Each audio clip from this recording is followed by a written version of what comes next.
Hello, and welcome to my No Talk today. So my name is Harry Clark. I'm head of insights for Avanode Group. And today what I'm going to be talking about is kind of global charter trends for 2022 and beyond. Just a little bit beyond, not too far beyond, but a little bit. So as head of insights, basically what I do is I'm responsible for kind of looking at all the data flowing through our system, using analytics to help our business, but then also using analytics to help our customers as well. So we're going to talk a little bit about Bizav Data to start with, a bit of kind of background, and then we're going to talk about some of the trends we're actually seeing right now. We're going to talk about the US domestic market, we're going to talk about the other side of the pond, and then we're also going to talk about pricing too. So let's get into it. Bizav Data. Now, the first thing I will kind of just want to highlight here is we're kind of in a world where so much, is made of kind of like big data, AI. Just data surrounds us everywhere with kind of everything we do.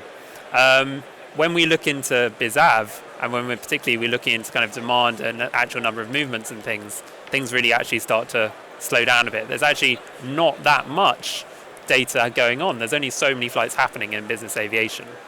Now, that's really fine when you're looking historically because you just add up the numbers and everything's okay. When you're looking to actually make predictions and stuff, though, the kind of inherent randomness of Bizav and charter, the fact that people do want to go to strange places at different times, that's the whole point of why they're booking charter, that kind of makes it more difficult to make really accurate, great predictions. A lot of it really depends on actually certain factors around the world as well. So from the data that we kind of look at as Avanode Group, we're kind of very big in the US, we're very big in Europe, so we kind of leverage that data flowing through our system in those areas very well. When we're looking to kind of analyze trends going on in say Africa or South America, it gets a little bit harder just because there's less there's less going on per se in terms of charter, but also less going on through our system.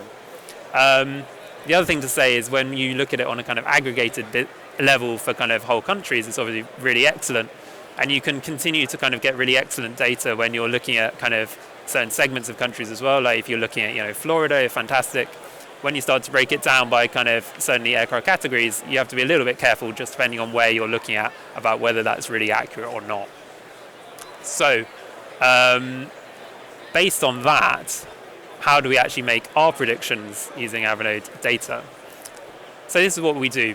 We look at the searches going through the system in Avanode. So a broker will make a search in Avanode on behalf of an end client. Then they will request the trip from various operators. And when that happens, what we're able to do is aggregate up that data, the information in there about quotes, about where they're going, about number of passengers, all that information, we can aggregate it up, anonymize it, and we can start to pull some trends out of that, which are really interesting to look at. Now, the next really important thing we do, obviously, is that we actually clean up that information. We get rid of some of the outliers and some of the issues you might get. Maybe someone's chosen two brokers to try and source a trip because they're looking for a really good price or whatever. We will clean that up and we will try and eliminate as many of those issues as we possibly can. And then we actually get to analyze it, which is of course the fun bit. So, what are the actual trends that we can see kind of looking forward for the rest of this year and beyond? So I'm going to explain this chart because it's perhaps a little bit different. It's not just a standard bar chart. This is looking at the US domestic market. And on the y-axis, we've got the number of journeys that we've seen kind of passing through our system. And on the x-axis, we've got the journey requested date. When was the trip actually requested? Now, each of these lines is a month. So we aggregate up all of the departures for a given month, and then we compare it to the equivalent month last year as well.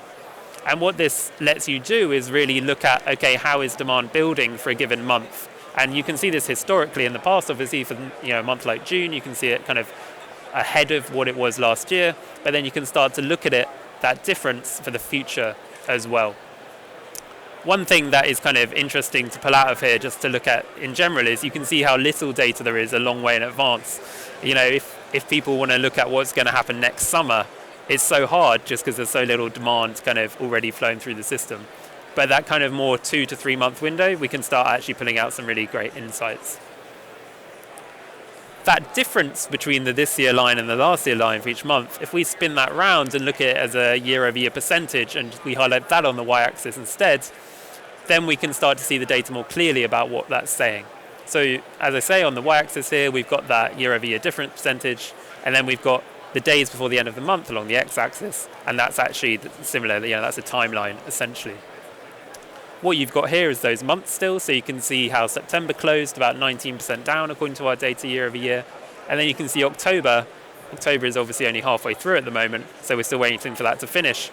But you can see how that's trending down. We're kind of expecting that to flatten out a bit though, so that'll be down year-over-year, but not, and kind of at a higher level to what we saw in September. If you look at November and December and you kind of track that against where October has been or where September has been, you can see that I think November and December are also going to end up kind of down compared to last year, which is no real shock. But I think October looks like it will probably be the low point in the charter market overall. Let's look across the other side of the pond. This is intra-European data. And instead of aggregating it up for whole months, we're looking at it by day instead. So you've got every single day here looking forwards, well, this was extracted, I think, on Saturday. But you can see in the past, you can see each day in the green is this year what happens, and then in the red is what actually happened last year. So we can look at this year, what happened, and then compare it to last year. Going forward, you can see the black line, and that is how it's trending compared to what is it looking like at the equivalent stage of kind of like the demand cycle. What's fun here is that you can actually start to pick out actually daily events. A lot of events happen on a given day each year, Saturday to Saturday.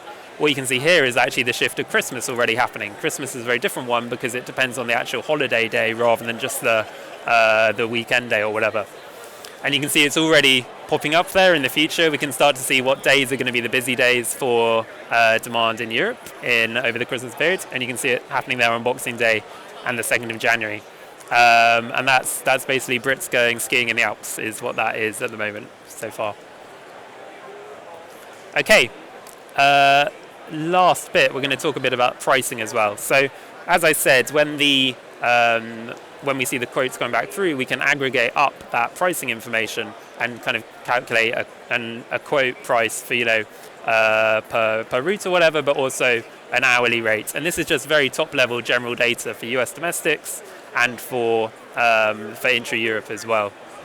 So you can see the trends there, and obviously we had a pretty big dip, unsurprisingly, over the COVID period, but it's kind of rocketed back up from there. And I think it's one interesting thing about this is how it's actually, you can see a few more little seasonal trends happening in Europe than have actually happened in the US, where it's been more kind of dominated by the fuel price changes. So hopefully that was interesting. I guess my take home would be just make sure you really understand the data you're consuming, because that's obviously going to really affect the insights, is what it is actually measuring. And yeah, please feel free to get in contact, send me a message whenever. Thank you very much. Cheers.